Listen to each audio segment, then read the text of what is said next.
Ayan. Dahil hindi kami makapag-decide kung saan kami kakain. Dahil sa haba ng pila ng tao doon nag-order ng pagkain. O, diba? Nag-picture-picture na lang kami dito sa gilid kasi ang ganda ng view. Kita mo yung clubhouse sa taas ng Alegria Subdivision. Eh, ang liwanag pa, diba? O, picture-picture muna, pusing-pusing si ako. Ayan, tapos, ayan na, lalakad-lakad lang, lakad-lakad kami, ikot-ikot kami. Tingin-tingin kami sa mga paligid kasi malapit lang sa amin to eh. Naglakad lang kami, sandali lang namin lakad namin. Wala pang 5 minutes, nandyan na kami. Malapit lang sa bahay namin ang night market. Ayan, lakad-lakad na lang kami. Kasi pag madesisyonan, uwi na lang. Kasi doon na lang kami sa bahay kakain. Kasi ang haba-haba ng pila doon sa kainan doon. Nakakapagod magpila. 1 oras ka bago makakain. Dahil sa haba ng pila. Kaya, ayan. Lalabas na lang kami. Uwi na lang. Ayan. Dito, ayan o. Ang liwanag.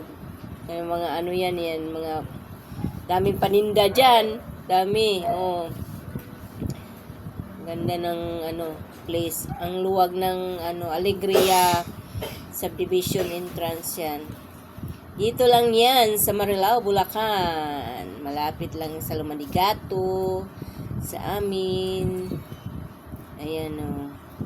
Dito, lakad-lakad na lang kami dyan. Ayun, may ang tawag niyan yung cotton candy.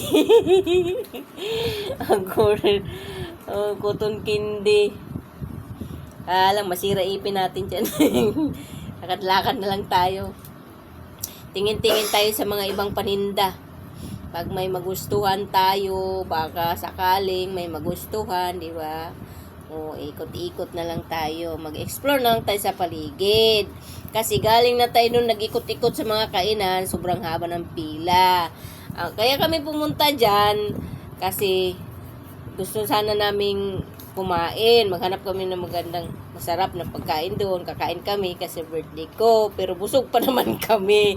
Kaso, pagdating namin doon, nawala yung gana namin dahil nakita namin sa sobrang haba ng pila ng mga umorder. Sabi ng kaibigan ko, pag pumunta kayo dun sa night market, kumain na kayo kasi 1 oras, pag mag-order kayo doon, 1 oras bago kayo makakain sa haba ng pila. Kaya bago ako umalis, kumain na ako, busog na ako.